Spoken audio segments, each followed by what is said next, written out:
Hello बच्चों, कैसे हो? मजे में? ओके।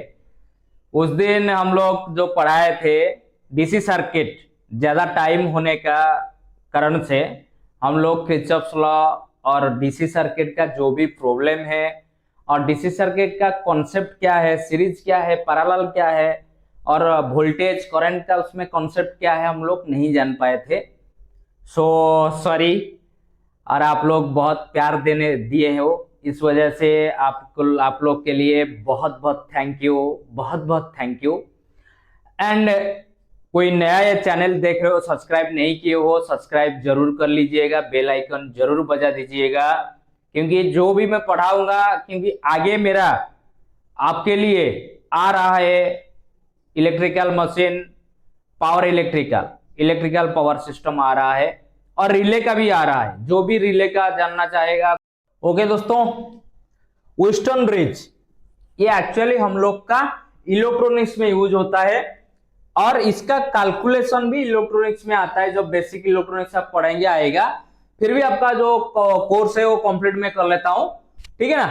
इसका डेफिनेशन क्या है? डेफिनेशन है a Wheatstone bridge in an electrical circuit used to measure an unknown resistance accurate by the comparing it with known resistance।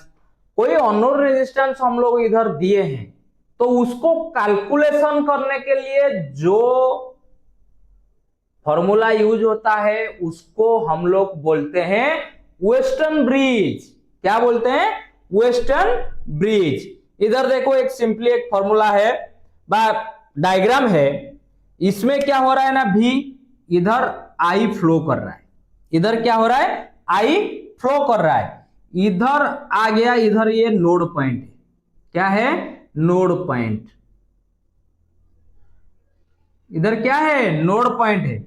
इधर I1 चला गया, इधर I2 चला गया, ठीक है। इधर I3 आ गया, इधर I4 आ गया, तो इधर से फिर वो रिटर्न होके नेगेटिव को चला गया, ठीक है ना। चारों रेजिस्टर हम लोग क्या, चारों रेजिस्टर को ऐसे लगाएंगे। ये कैथोड, ये एनोड, ठीक है। कैथोड एनोड, मैं जब आपको इलेक्ट्रॉनिक्स पढ़ाऊंगा कैथोड एनोड क्या है आपको बताऊंगा, अभी ओनली जस्ट समझने के लिए, ठीक है। R1 R2, R1 में क्या आ रहा है? I1 आ रहा है। R2 में क्या आ रहा है? I2 आ रहा है। R3 में I3 और R4 में I4। इधर देखो, जब हमारा क्या होगा ना, हम लोग अननोन रेजिस्टेंस, कुछ रेजिस्टर लग गया है, उसको हम लोग को मालूम नहीं है, तो उसको निकालने के लिए हमको क्या फॉर्मूला यूज करना है, क्या फॉर्मूला हम लोग यूज करेंगे जो दूसरा रजिस्टर क्या है हमको पता चलेगा। तो इसके लिए मैं इधर एक बैटरी दे दिया, ये पॉइंट ए, ये पॉइंट सी, ये पॉइंट बी, ये पॉइंट डी। ये रजिस्टर आर एक्स बा एस क्या है मेरे को कुछ मालूम नहीं, पता भी नहीं है, ठीक है। मैं ऐसा रजिस्टर, जब एक गाल्वानाइज्ड मीटर, गाल्वानामीटर जब जीरो आएगा, क्या आएगा? जीरो, तब ये सर्किट बैलेंस। अब बैलेंस नहीं होगा, अनबैलेंस में होगा, तो आपका डीसी सही से निकल गया नहीं और ये रजिस्टर आपका काम करेगा भी नहीं।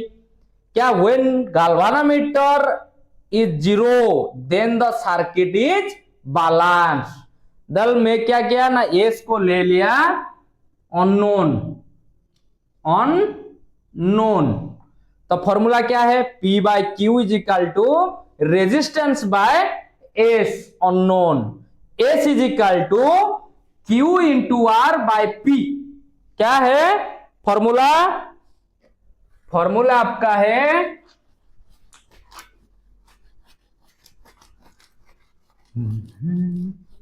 क्या भाई लोग, सब मजे में पढ़ रहे हो? समझ में आ रहा है ना नहीं आ रहा है? Unknown resistance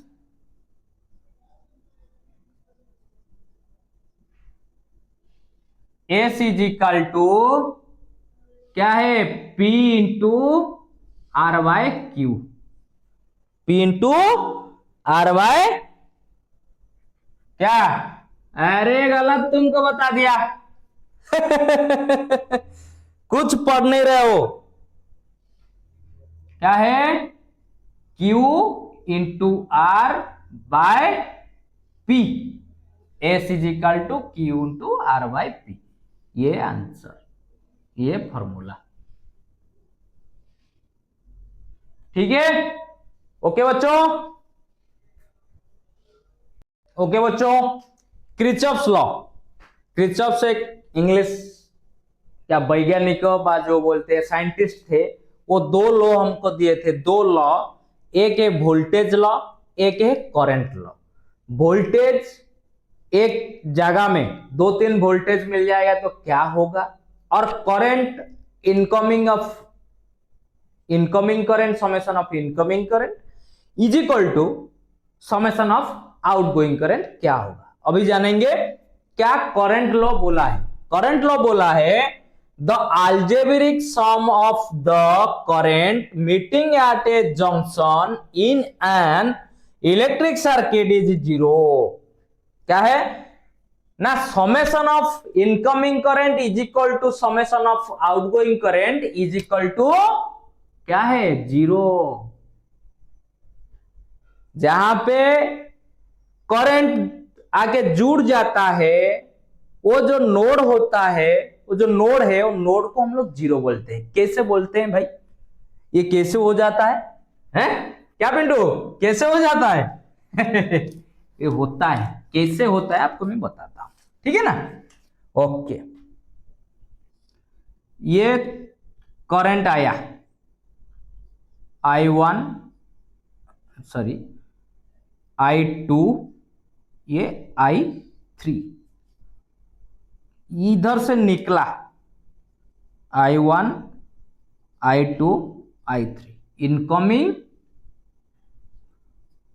outgoing.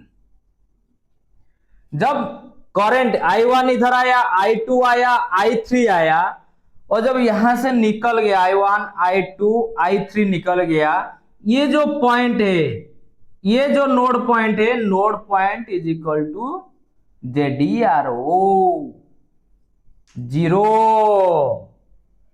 समझिए, summation of incoming current is equal to the summation of outgoing current is equal to zero.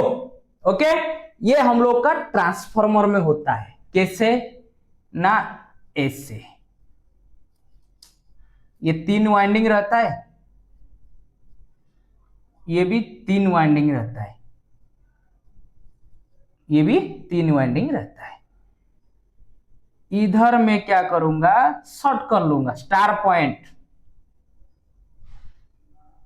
इधर से आया और इधर से यहां से एक निकला, यहां से एक निकला, यहां से RYB, ये जो स्टार पॉइंट हो गया है, ये हो गया है न्यूट्रल। कभी भी ट्रांसफार्मर में 3 वायर आता है RYB, आप लोग देखे होंगे, लेकिन न्यूट्रल कहां से निकलता है भाई, जब हम लोग ट्रांसफार्मर में किरचॉफ्स लॉ अप्लाई करते हैं, किरचॉफ्स करंट लॉ जब अप्लाई करते हैं, तब हमारा आता है क्या, न्यूट्रल पॉइंट। न्यूट्रल ऐसे नहीं आता है, क्या है ना, हम लोग का ये 3 वायर आया, ये 3 वायर आया, हम लोग का ये 3 वायर निकल गया, ये जो जगह है इससे निकलता है अर्थिंग बा न्यूट्रल। ओके, करंट लॉ आप लोग समझ गए। Summation of incoming current is equal to the summation of outgoing current is equal to the zero. इसका ऊपर और भी डिफरेंशियल भी यूज करता है, differential protection, arc protection, over current protection, ये सब इसी में ही डिपेंड करता है। मैं आगे आपको पढ़ाऊंगा, आगे धैर्य रखिए, धैर्य is the best thing. Okay, अभी पढ़ेंगे वोल्टेज लॉ। क्या पढ़ेंगे, Kirchhoff's voltage law. Okay, okay दोस्तों, बैटरी हमको क्यों चाहिए, बोलो, ड्राई सेल हो वेट सेल हो, हमको क्यों चाहिए? मैं बैटरी हमको इसीलिए चाहिए, कोई चीज को हम ऑपरेट करने के लिए एसी चाहिए विथ डीसी भी चाहिए। तो एसी हम लोग सप्लाई से ले लेंगे, डीसी कहां से लेंगे भाई? वो है बैटरी से लेंगे। इसीलिए हमको बैटरी नीड है, क्योंकि जो भी रिले बना हुआ है वो डीसी में ऑपरेट होता है।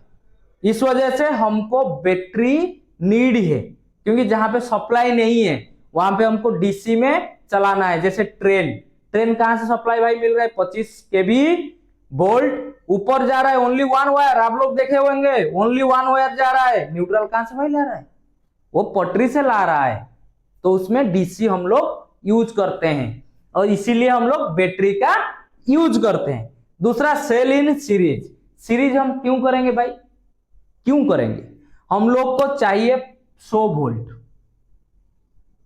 नहीं, एक इंडियन स्टैंडर्ड है 110 वोल्ट, नहीं तो 220 volt DC for breaker appliances use, okay, for breaker appliances use, so that cell in series। तो कैसे करेंगे सेल इन सीरीज?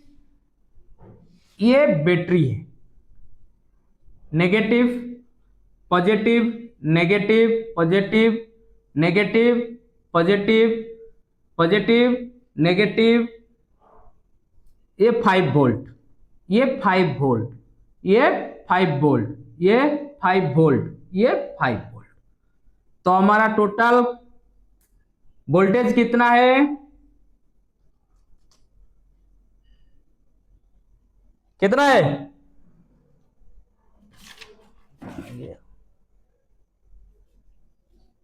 कितना है? 5 वोल्ट। टोटल वोल्टेज कितना है? आज पर रेजिस्टेंस रूल,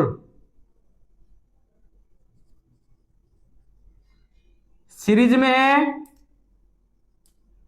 तो R is equal to R1 plus R2 plus R3 plus R4।